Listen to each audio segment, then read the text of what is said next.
In the canine area, I'm going to use the left canine for purposes of demonstration.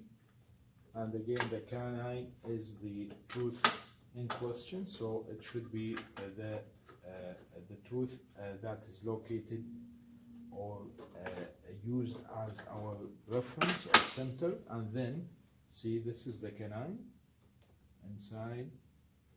Now the canine is in the behind the tooth, and then you ask your patient to bite, and then you will reflect the or rotate your beam aligning ring, and you ask the patient to bite.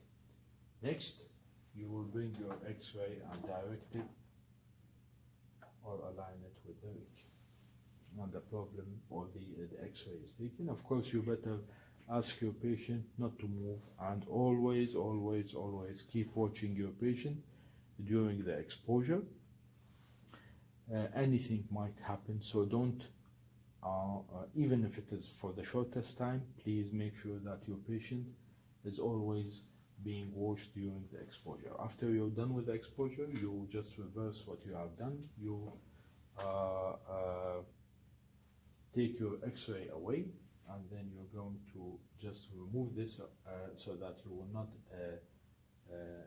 irritate your patient. Hold it, ask your patient to open, and then you're going to reverse the procedure. Needless to say, this is always covered. I'm just with a disposable cover.